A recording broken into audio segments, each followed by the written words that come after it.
காக்கவே தேவி தாய் காப்படுங்களா.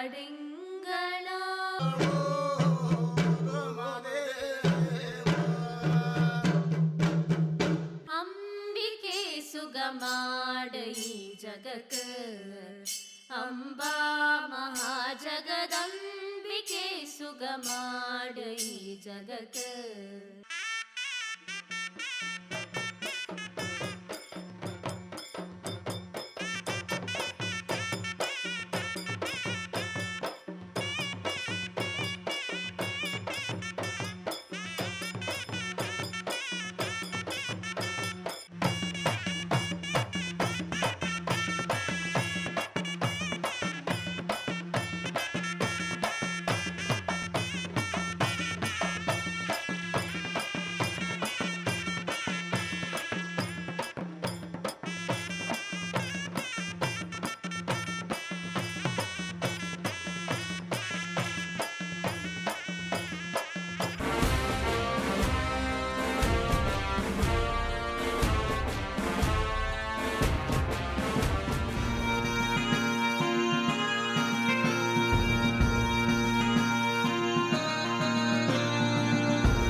ದೇಶ ವಿದೇಶಗಳಲ್ಲಿ ತನ್ನದೇ ಆದ ವಿಶಿಷ್ಟವಾದ ಸಂಸ್ಕೃತಿಯಿಂದ ಗುರುತಿಸಿಕೊಂಡಿರುವ ಪ್ರದೇಶ ಕೊಡಗು. ಕೊಡವ ಜನಾಂಗದವರು ಪ್ರಪಂಚದ ಯಾವುದೇ ಮೂಲೆಗೆ ಹೋದರೂ ತಮ್ಮ ದೈಹಿಕ ಪ್ರಕೃತಿ ಮತ್ತು ತಮ್ಮ ವೇಷಭೂಷಣಗಳಿಂದಾಗಿ ಸುಲಭವಾಗಿ ಗುರುತಿಸಲ್ಪಡುತ್ತಾರೆ. ಹಾಗೆ ಗೌರವಾದರಗಳನ್ನು ಪಡೆಯುತ್ತಾರೆ. ಕೊಡವರು ಎಂದಾಕ್ಷಣ ನಮ್ಮ ಕಲ್ಪನೆಗೆ ಬರುವುದು ಇವರ ವೀರಪರಂಪರೆ. ಗುಡ್ಡಗಾಡಿನ ಪ್ರಕೃತಿಯಲ್ಲಿ ಕಾಡು ಮೇಡುಗಳಲ್ಲಿ ಬೆಳೆದ ಕೊಡವ ಸಮುದಾಯದವರಲ್ಲಿ ಸಹಜವಾಗಿಯೇ ರಕ್ತದಲ್ಲಿ ವೀರತ್ವ ಒಡಗೂಡಿದೆ. ಪ್ರಾಚೀನ ಕಾಲದಿಂದಲೇ ಕ್ಷತ್ರಿಯ ವಂಶಸ್ಥರೆಂದು ಪರಿಗಣಿಸಲ್ಪಟ್ಟಿರುವ ಇವರು ಚಂದ್ರವರ್ಮನ ವಂಶಸ್ಥರೆಂದು ಕರೆಯಲ್ಪಡುತ್ತಾರೆ. ಹಿಂದಿನ ಕಾಲದಲ್ಲಿ ಕಲಿಯಾಟ ಪೊನ್ನಪ್ಪ ಎಂಬಾತ ದೈವಾಂಶ ಸಂಭೂತನಾಗಿ ಕೊಡವ ಸಮುದಾಯವನ್ನು ರಕ್ಷಿಸಿಕೊಂಡು ಬಂದು ಕಲಿಯಾಟಜ್ಜಪ್ಪ ಎಂದು ಹೆಸರು ಪಡೆದು ಆರಾಧಿಸುತ್ತಿರುವ ಹಿನ್ನೆಲೆಯಿದೆ. ರಾಜಾಡಳಿತದ ಸಂದರ್ಭದಲ್ಲಿ ಅಚ್ಚುನಾಯಕ ಪಾಳೆಯಗಾರನಾಗಿ ಮೆರೆದ ಇತಿಹಾಸವಿದೆ. ರಾಜರ ಕಾಲದಲ್ಲಿ ಕೊಡಗು ದೇಶವನ್ನು 12 ಕೊಂಬು 45 ನಾಡುಗಳಾಗಿ ವಿಂಗಡಿಸಿದ ಸಂದರ್ಭದಲ್ಲಿ ಆಯಾ ಊರಿನ ಆಡಳಿತ ನಡೆಸಲು ಊರು ತಕ್ಕರು, ನಾಡು ತಕ್ಕರನ್ನು ಗುರುತಿಸಿದ ಮತ್ತು ಈಗಲೂ ನಡೆದುಕೊಂಡು ಬಂದಿರುವ ನಿದರ್ಶನಗಳು ನಮ್ಮ ಕಣ್ಣು ಮುಂದಿವೆ. ಬ್ರಿಟಿಷರ ಕಾಲದಲ್ಲಿ ಪ್ರತಿ ಮನೆಯಲ್ಲೂ ಕೋವಿ ಇಟ್ಟುಕೊಳ್ಳುವ ವಿಶೇಷ ಹಕ್ಕನ್ನು ಪಡೆದಿರುವ ಪ್ರಪಂಚದ ಏಕೈಕ ಸಮುದಾಯ ಕೊಡವ ಭಾಷಿಕ ಸಮುದಾಯ. ಅದಕ್ಕಾಗಿ ಇವರಿಗೆ ಕೂರ್ಗ್ ಬೈ ರೇಸ್ ಎಂಬ ವಿಶೇಷ ಮಾನ್ಯತೆ ಇರುವುದರೊಂದಿಗೆ ಕೋವಿ ಇಟ್ಟುಕೊಳ್ಳಲು ಪರವಾನಗಿಯ ಬದಲಾಗಿ ವಿನಾಯಿತಿ ಪತ್ರದ ವಿಶೇಷ ಅವಕಾಶವನ್ನೂ ಪಡೆದಿದ್ದಾರೆ. ಇದು ಇವರ ವೀರ ಪರಂಪರೆಗೆ ಸಾಕ್ಷಿ. ಹಾಲೇರಿ ರಾಜವಂಶಸ್ಥರ ಆಡಳಿತದ ಕಾಲದಲ್ಲಿ ಕೊಡವರನೇಕರು ದಿವಾನರಾಗಿ ಸೇವೆ ಸಲ್ಲಿಸಿದ ದಾಖಲೆಗಳಿವೆ. ಬ್ರಿಟಿಷರ ಕಾಲದಲ್ಲಿ ಹಲವು ಪ್ರಮುಖ ಹುದ್ದೆಗಳಲ್ಲಿ ಕೊಡವರು ದುಡಿದ ಮಾಹಿತಿಗಳಿವೆ. ಆ ಕಾಲದಿಂದ ವೀರ ಪರಂಪರೆಯ ಮೂಲಕ ಸೇನೆಯಲ್ಲಿ ಸೇವೆ ಸಲ್ಲಿಸುವುದೇ ನಮ್ಮ ಧರ್ಮ ಎಂದು ನಂಬಿರುವ ಕೊಡವರ ಪ್ರತಿ ಮನೆಯ ಒಬ್ಬಾತ ಸೇನೆಗೆ ಸೇರುತ್ತಿದ್ದ ಕಾಲವೂ ಇತ್ತು. ಈಗಲೂ ಇದೇ ಕೂಡ.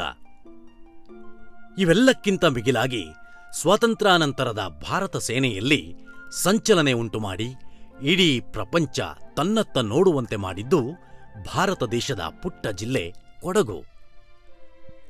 ಭಾರತ ಸೇನೆಯ 3 ವಿಭಾಗದ ಪ್ರಪ್ರಥಮ ದಂಡನಾಯಕರಾಗಿ ಫೀಲ್ಡ್ ಮಾರ್ಷಲ್ ಕೊಡಂದೇರ ಕಾರ್ಯಪ್ಪ ಅವರು ಅಧಿಕಾರ ವಹಿಸಿಕೊಂಡು ಸೇನೆಗೆ ಒಂದು ಸ್ವರೂಪ ತಂದುಕೊಟ್ಟ ವಿಶ್ವಖ್ಯಾತರು.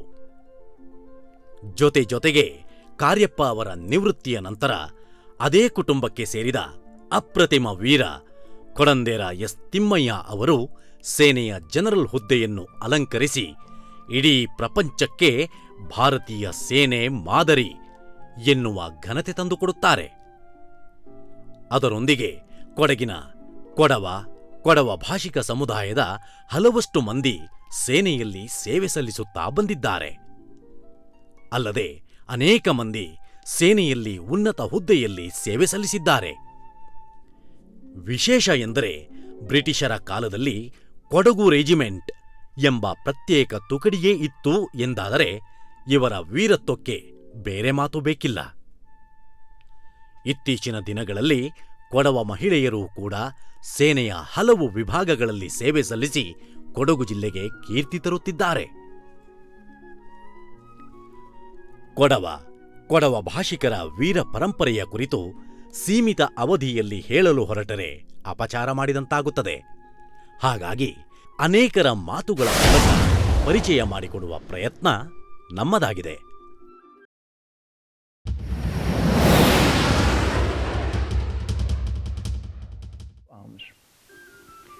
My father expected me to become an army officer, and up to a point when I was very young, I might have done that. However, when I was living in Dehradun in 1948, I first met a Wing Commander Ramuni, who was an instructor at the Joint Services Wing. And having seen him and met him, I decided that I wanted to become a pilot.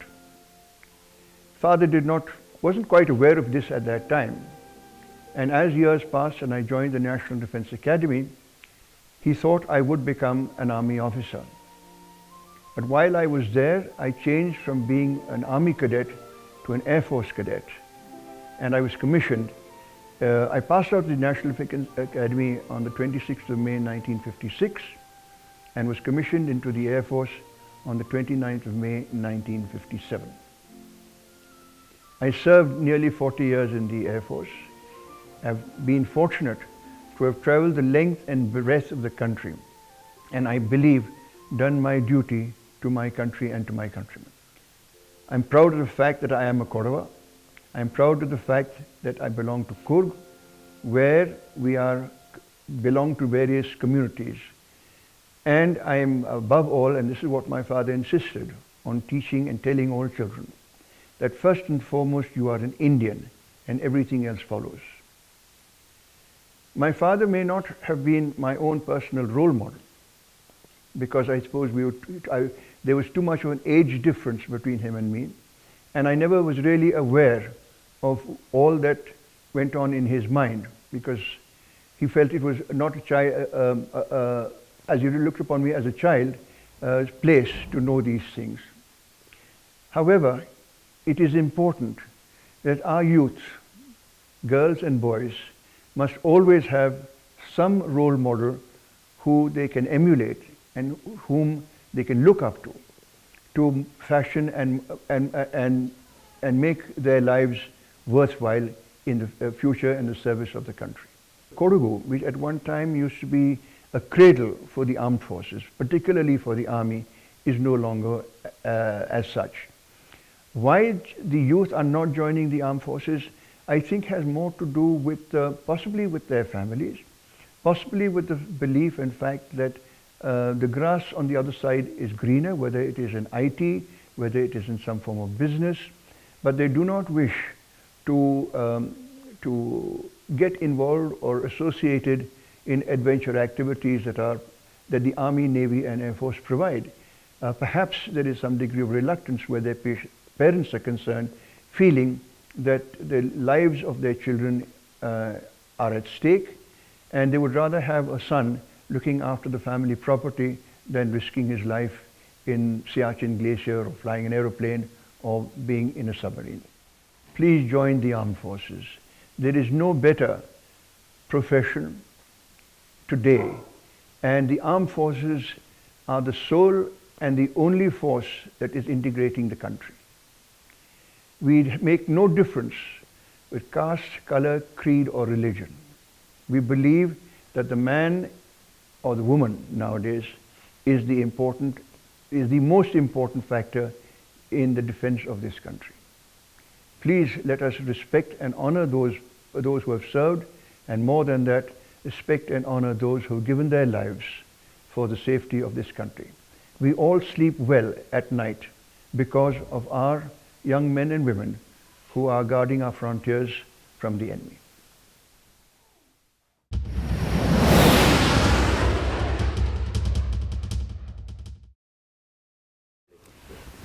ನಾವು ಕೊಡವರಾಗಿ ಹುಟ್ಟಿದ್ದು ದೇವರು ಕೊಟ್ಟ ವರ ಅಂತ ಕಾಣ್ತದೆ.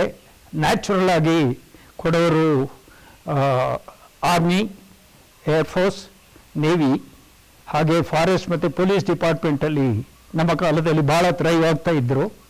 ಆಗ ಎಲ್ಲರೂ doctor, engineer ಆಗಿ ಹೋಗುವಾಗ ನಾವು ಕೊಡವರು ಯೋಧರು. ಆರ್ಮಿ ಅಂತ ಹೇಳಿದರೆ ಆಟೋಮ್ಯಾಟಿಕಲಿ ನಮ್ಮ ನ್ಯಾಚುರಲ್ ಕೆಲಸ ಅಂತ ಹೇಳಿ ನಾವು ಸೇರಿದ್ದೆವು. ಅದಕ್ಕೆ ನಮ್ಮ ಒಂದು ಗರ್ವವೇ ಬೇರೆ. ಅಂದರೆ ನಮಗೆ ಫೀಲ್ಡ್ ಮಾರ್ಷಲ್ ಕಾರ್ಯಪ್ಪನವ್ರನ್ನ ದೇವರು ಕೊಟ್ಟಿದ್ದಾರೆ. ಹಾಗೆ ಜನರಲ್ ತಿಮ್ಮಯ್ಯ ಚೀಫ್ ಆಗಿ ರಿಟೈರ್ ಆಗಿದ್ದರು. ಅವರು ನಮ್ಮದೇ ರೆಜಿಮೆಂಟು, ಕುಮಾರ್ ರೆಜಿಮೆಂಟ್ನವರು. ಹಾಗೆ ಅವರ ಮೇಲೆ ಗೌರವ ನಮಗೆ ತುಂಬ ಇದೆ. ಹಾಗೆ ಕೊಡವರು ತುಂಬ ಆಫೀಸರ್ಸ್ ಆರ್ಮಿಗೆ ಸೇರಿ ರಿಟೈರ್ ಆಗಿ ಅವರ ಕೆಲಸ ಪೂರೈಸಿದ್ದಾರೆ. ಮೂವರ ನಂಜಪ್ಪ ಅಂತ ಇದ್ದಾರೆ, ಅವರು major general Nanjappa. Mannappa brigadier ಆಗಿ ರಿಟೈರ್ ಆಗಿದ್ದಾರೆ. ಮತ್ತು 3 ಜನ ಕರ್ನಲ್ ಕುಟ್ಟಪ್ಪ, ಕರ್ನಲ್ ಉತ್ತಪ್ಪ, ಹಾಗೆ MM ರವಿ ಅಂತ ಇನ್ನೊಬ್ಬರು ವೀರಚಕ್ರ ಸಿಕ್ಕಿದವರು ನಮ್ಮ ಜೊತೆಯಲ್ಲಿ ಇದ್ದಾರೆ. ನಮಗೆ 71 ವಾರಲ್ಲಿ ಅಖೋರ ಅಂತ ಒಂದು ಸ್ಥಳ, ಅದು ನಮ್ಮ ಇಂಡಿಯಾದ್ದು ಅಗರ್ತಲಾದ ಆಪೋಸಿಟ್ ಇರೋದು. ಅಲ್ಲಿ ಹೋಗಿ ನಾವು ಅಗರ್ತಲಾದಿಂದ ಅಖೋರಕ್ಕೆ ಹೋಗುವ ರಸ್ತೆಯಲ್ಲೇ ಒಂದು ಬ್ರೋಕನ್ ಬ್ರಿಡ್ಜ್ ಅಂತ ಲೊಕೇಶನ್, ಆ ರೋಡನ್ನು ನಾವು ಓಪನ್ ಮಾಡಿದೆವು. ಅದರಲ್ಲೇ ಕಂಪನಿಯ ಬ್ಯಾಟಲ್ನಲ್ಲಿ ನಾವು ಯುದ್ಧ ಮಾಡಿ, ಅದೇ ಯುದ್ಧದಲ್ಲಿ ನಮಗೆ ವೀರಚಕ್ರ ಸಿಕ್ಕಿದೆ. ಸೊ 71 ವಾರ ಆದಮೇಲೆ ನಮಗೆ ಬೇರೆ ಬೇರೆ ಕಡೆ, ಅಂದರೆ ಕಾಶ್ಮೀರದಲ್ಲಿ ಪುನಃ 10 ವರ್ಷ, ನಾರ್ತ್ ಈಸ್ಟ್ನಲ್ಲಿ 10 ವರ್ಷ, ಹಾಗೆ ಬೇರೆ ಬೇರೆ ಕಡೆ ನಮಗೆ ಕೆಲಸ ಮಾಡಲಿಕ್ಕೆ ಅನುಭವ ಸಿಕ್ಕಿದೆ. ಅದಾಗಿ ನಾವು ಬ್ರಿಗೇಡಿಯರ್ ಆಗಿ ಸಬ್ ಏರಿಯಾ ಗುವಾಹಟಿಯಲ್ಲಿ ಕೌಂಟರ್ ಇನ್ಸರ್ಜೆನ್ಸಿ ಕೆಲಸ ಮಾಡ್ತಾಯಿದ್ದು. ಮತ್ತು ನಾನು ಮೇಜರ್ ಜನರಲ್ ಆಗಿ ಬಿನಗುಡಿ ಅಂತ ಒಂದು ಡಿವಿಷನ್ ಇದೆ ನಮ್ಮ ಸಿಲಿಗುಡಿ. ಈಗ ಚೈನಾ ಬಾರ್ಡ್ರಲ್ಲಿ ಏನು ಗಲಾಟೆ ಆಗ್ತಾ ಇದೆ, ಅದೇ ಏರಿಯಾದಲ್ಲಿ ನಾನು ಪೂರಾ ಡಿವಿಷನ್ ಕಮಾಂಡ್ ಮಾಡ್ತಾಯಿದ್ದೆ. ಮೇಜರ್ ಆಗಿ ಭೂಟಾನ್ನಲ್ಲಿ ನಾನು 2 ವರ್ಷ ಕೆಲಸ ಮಾಡಿದ್ದೇನೆ. ಅದೇ ಏರಿಯಾದಲ್ಲಿ ಪುನಃ ನನಗೆ ಈಗ ದೋಕ್ಲಾಮ್ ಎಲ್ಲಿ ಗಲಾಟೆ ಆಗ್ತಾ ಉಂಟು, ಆ ಏರಿಯಾದ ಇನ್ಚಾರ್ಜ್ ಪೂರಾ ವಿಚಾರ ಗೊತ್ತಿತ್ತು. ಅಲ್ಲಿ ನಾವು ಫಿಸಿಕಲಿ ಮಾಡಿ ಕೆಲಸ ಮಾಡಿದ್ದೇವೆ. ಮತ್ತು ನನಗೆ ನ್ಯಾಷನಲ್ ಡಿಫೆನ್ಸ್ ಕಾಲೇಜ್, ನನಗೆ ಅದು ಹೈಯೆಸ್ಟ್ ಮಿಲಿಟರಿ ಇನ್ಸ್ಟಿಟ್ಯೂಷನ್ ಅದು. ಅದರಲ್ಲಿ ಮೊದಲು 99ನಲ್ಲಿ ಸ್ಟೂಡೆಂಟ್ ಆಗಿ, ಮತ್ತು 2003 ಮತ್ತು 2004ರಲ್ಲಿ ಇನ್ಸ್ಟ್ರಕ್ಟರ್ ಆಗಿ ನಮಗೆ ಚಾನ್ಸ್ ಸಿಕ್ಕಿದೆ. ಆ ಇನ್ಸ್ಟಿಟ್ಯೂಷನ್ ಏನಂದರೆ IAS, IFS, IPS ಅವರ ಜಾಯಿಂಟ್ ಸೆಕ್ರೆಟರಿ ಲೆವೆಲ್, ಅಂದರೆ ಬ್ರಿಗೇಡಿಯರ್ ಮೇಜರ್ ಜನರಲ್ ಲೆವೆಲ್ ಅವರು ಸ್ಟೂಡೆಂಟ್ ಆಗಿ ಬರ್ತಾರೆ. 23-24 ಕಂಟ್ರಿಯ ಬೇರೆ ಬೇರೆ ದೇಶದ, ಇನ್ಕ್ಲೂಡಿಂಗ್ USA, UK, ಆಸ್ಟ್ರೇಲಿಯಾ ಅವರೆಲ್ಲ ಸ್ಟೂಡೆಂಟ್ ಆಗಿ ಬರ್ತಾರೆ. ಅಲ್ಲಿ ಇನ್ಸ್ಟ್ರಕ್ಟರ್ ಆಗಿ ಇರುವ ಒಂದು ಚಾನ್ಸ್ ಸಿಕ್ತು. ಅದಾದಮೇಲೆ ಮೇಜರ್ ಜನರಲ್ ರ್ಯಾಂಕಲ್ಲೇ ನಾನು ರಿಟೈರ್ ಆದೆ. ನನಗೆ 1971 ವಾರ್ನಲ್ಲಿ ವೀರಚಕ್ರ ಸಿಕ್ಕಿದೆ.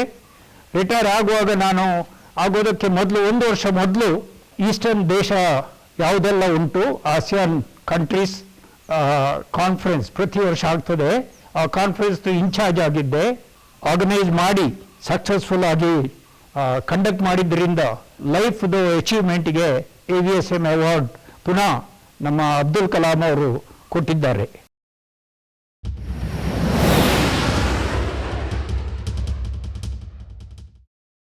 ನಮ್ಮ ರಕ್ತದಲ್ಲಿಯೇ ಈ ಒಂದು ಸಾಹಸದ ಮತ್ತು ಕೆಚ್ಚದೆಯ ಇದು ನಮ್ಮಲ್ಲಿ ನಾವು ಜನ್ಮ ತಾಳುವಾಗಲೇ ಅದು ನಮ್ಮೊಟ್ಟಿಗೆ ಹುಟ್ಟುತ್ತದೆ. ಮತ್ತು ಇಲ್ಲಿ ಬಂದು ಈ ಗುಡ್ಡ ಕಾಡಿನಲ್ಲಿ ಮಳೆ ಬಿಸಿಲಿನಲ್ಲಿ ನಾವು ಬದುಕಬೇಕಾದ್ರೆ ಸುಮ್ಮನೆ ಬದುಕಲಿಕ್ಕೆ ಆಗ್ತಿರಲಿಲ್ಲ. ವ್ಯವಸಾಯ ಮಾಡಲಿಕ್ಕೂ ನನಗೆ ಗೊತ್ತಿರುವ ಹಾಗೆ ಇಲ್ಲಿ ಗದ್ದೆ ಮಾಡಬೇಕಾದ್ರೆ ಬೆಳಿಗ್ಗೆ ಹೊತ್ತಿನಲ್ಲಿ ಕಾಡಂದಿಗಳು ಮತ್ತು ಈವನ್ ಟೈಗರ್ ಕೂಡ ಇರ್ತಿತ್ತು ಇಲ್ಲಿ. ಇದಕ್ಕೆ ನಾವು ಆ ಸಮಯದಲ್ಲಿ ನಾವು ಏನಾದರೂ ಕೆಚ್ಚದೆ ಇಲ್ಲದಿದ್ದರೆ ನಮ್ಮಿಂದ ಬದುಕಲಿಕ್ಕೆ ಸಾಧ್ಯವಾಗ್ತಿರಲಿಲ್ಲ. ಅದರಿಂದಾಗಿ ನಮ್ಮ ರಕ್ತದಲ್ಲಿಯೇ ಇದು ಬಂದಿದೆ ಹೇಳಿದ್ರೆ ತಪ್ಪಾಗಲ್ಲ. ಕೊಡವ ಅಂದರೆ 3 ಮುಖ್ಯ ಗುಣಗಳಿವೆ ಕೊಡವರಲ್ಲಿ ಅಂತ. ಒಂದು, ನಾವು ಅಗ್ರಿಕಲ್ಚರಿಸ್ಟ್. ಎರಡನೇದು, ನಾವು ಡಿಫೆನ್ಸ್ ಫೋರ್ಸಸಲ್ಲಿ ನಾವು ಹೋಗಲಿಕ್ಕೆ ಇಚ್ಛೆ ಪಡ್ತೇವೆ ಅಂತ. ಮತ್ತು ಮೂರನೇದು, ಸ್ಪೋರ್ಟ್ಸ್ ಆ್ಯಕ್ಟಿವಿಟಿಯಲ್ಲಿ ನಾವು ತುಂಬ ಮುಂಚೂಣಿಯಲ್ಲಿದ್ದೇವೆ ಅಂತ. ನನಗೆ ಗರ್ವ ಏನಂದರೆ ಈ 3ರಲ್ಲೂ ನಾನಿದ್ದೇನೆ. ನಾನು ಮೆಡ್ರಾಸಲ್ಲಿ ಓದ್ತಿರ್ಬೇಕಾದ್ರೆ ಆವಾಗಿನ ಒಂದೇ ಒಂದು ಮೆಡ್ರಾಸ್ ಯೂನಿವರ್ಸಿಟಿ ಇತ್ತು, ಅದರ ಯೂನಿವರ್ಸಿಟಿ ಹಾಕಿ ಪ್ಲೇಯರ್ ಆಗಿದ್ದೆ. ಮತ್ತು ನಾನು ಡಿಫೆನ್ಸ್ ಫೋರ್ಸಸ್ಗೆ ಸೇರಿದೆ. ಮೂರನೇದು, ನಾನು ಇವಾಗ ಅಗ್ರಿಕಲ್ಚರಿಸ್ಟ್ ಆಗಿದ್ದೇನೆ. ನಮ್ಮ ಮಾಜಿ ಪ್ರಧಾನಮಂತ್ರಿಗಳು ಹೇಳಿದ ಹಾಗೆ ಜೈ ಜವಾನ್ ಜೈ ಕಿಸಾನ್ ಅಂತ. ಹಾಗೆ ಆರ್ಮಿಗೆ 1969ರಲ್ಲಿ ಸೇರಿ ಕೋರ್ ಆಫ್ ಇಂಜಿನಿಯರ್ಸ್ ಅಂತ ಇದೆ, ಆರ್ಮಿದು ಒಂದು ಮುಖ್ಯ ಅಂಗ. ಅದು ಒಂದು ಫೈಟಿಂಗ್ ಯೂನಿಟ್, ಅದಕ್ಕೆ ಸೇರಿದೆ. ಅಲ್ಲಿಂದ ನಾನು ಸರ್ವಿಸ್ ಮಾಡಿ 1996ರ ಬಿಗಿನಿಂಗಲ್ಲಿ ನಾನು ಸರ್ವಿಸ್ ಬಿಟ್ಟು ಬರಬೇಕಾಯಿತು. ನಮ್ಮ ತಂದೆಯವರು ತೀರ್ಕೊಂಡ್ರು, ಅದನ್ನು ಸರ್ವಿಸ್ ಬಿಟ್ಟು ಬರಬೇಕಾಯಿತು. ಫೀಲ್ಡ್ ಮಾರ್ಷಲ್ ಕಾರ್ಯಪ್ಪ ಜನತಿಮೆ ಫೋರಮ್ ಅಂತ ಒಂದನ್ನು ನಾವು ಮಾಡ್ಕೊಂಡಿದ್ದೇವೆ. ಇವಾಗ ಒಂದು 5 ವರ್ಷ ಆಯಿತು. 2007ರಲ್ಲಿ ಶುರು ಮಾಡಿದ್ದು. ಅವರಂಥ ಒಂದು ಯೋಧರನ್ನು ನಮ್ಮ ದೇಶ ಕಾಣಲಿಲ್ಲ. ಆ ಮರ್ಯಾದೆ ಕೊಟ್ಟರೆ ಅದು ದೇಶಕ್ಕೆ ಒಳಿತು ಅಂತ ಕಾಣ್ತದೆ. ನನಗೆ ಆಗ ವಿಶಿಷ್ಟ ಸೇವಾ ಮಂಡಳಿ ವರ್ಲ್ಡ್ ಪ್ರೆಸಿಡೆಂಟ್ ಆಫ್ ಇಂಡಿಯಾ ಅವಾಗ ಇವರಿದ್ದರು, ವೆಂಕಟರಾಮನ್ ಇದ್ದರು. ಅವರಿಂದ ನನಗೆ ವಿಶಿಷ್ಟ ಸೇವಾ ಮಂಡಳಿ ಪದವಿ ಇದು ಪ್ರಾಪ್ತವಾಯಿತು. ಕೊಡವರ ಒಂದು ಸಂಸ್ಕೃತಿ ಅಂದರೆ ಡಿಫೆನ್ಸ್ ಫೋರ್ಸ್ಗೆ ಸೇರೋದು. ಮೋಟಿವೇಶನ್ ನಮ್ಮಂಥ ಆರ್ಮಿ ಬಿಟ್ಟು ಬಂದವರು ಒಂದು. ಎರಡನೇದು, ನಾವು ಹಿಂದಿನ ವರ್ಷಗಳಲ್ಲಿ ಕೆಲಸ ಸಿಕ್ಕೋದು ಕಡಿಮೆ ಇತ್ತು. ಆವಾಗ ಅಂದರೆ ಎರಡು ಆಪರ್ಚುನಿಟಿ ನಮಗೆ. ಒಂದು, ಎಸ್ಟೇಟ್ಸಲ್ಲಿ ಕೆಲಸ ಮಾಡೋದು, ಎಸ್ಟೇಟಲ್ಲಿ ಎಂಪ್ಲಾಯ್ಮೆಂಟ್. ಎರಡನೇದು, ಡಿಫೆನ್ಸ್ ಫೋರ್ಸಲ್ಲಿ.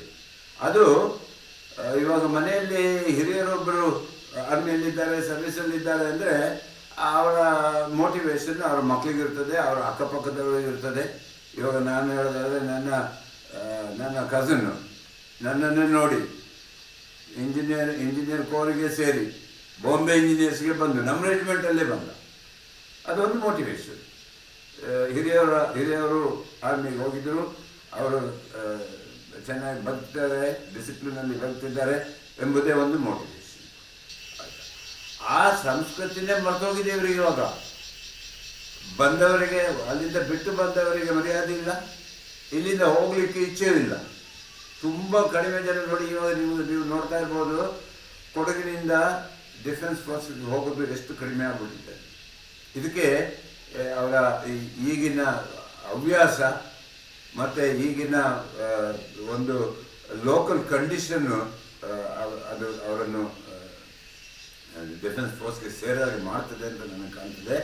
ಆದರೆ ನಾನು ಇವರಿಗೆ ಏನು ಹೇಳಿ ಬಯಸ್ತೇನೆ ಅಂದರೆ, ಡಿಫೆನ್ಸ್ ಫೋರ್ಸಲ್ಲಿ ಸಿಗುವಂಥ ಒಂದು ಲೈಫ್ ನಿಮಗೆ ಏನು ಮಾಡಿದ್ರು, ತಲೆ ಕೆಳಗೆ ಕಾಲ ಮೇಲೆ ಮಾಡಿದ್ರು ಸಿವಿಲ್ ಸೊಸೈಟಿಯಲ್ಲಿ ನಿಮಗೆ ಸಿಗೋದಿಲ್ಲ. ಆ ಕಾಮ್ರೇಡ್ರಿ, ಆ ಡಿಸಿಪ್ಲಿನ್ನು, ಆ ಲೈಫು, ಆ ಎಂಜಾಯ್ಮೆಂಟು ನಿಮಗೆ ಎಲ್ಲೂ ಸಿಗೋದಿಲ್ಲ ಅನ್ನೋದು ಹೇಳಲಿಕ್ಕೆ ನಾನು ಬಯಸ್ತೇನೆ. ಮತ್ತು ಇವಾಗ ಡಿಫೆನ್ಸ್ ಫೋರ್ಸಸಲ್ಲಿ ಪೇ ಕೂಡ ಚೆನ್ನಾಗಿದೆ.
Thank you.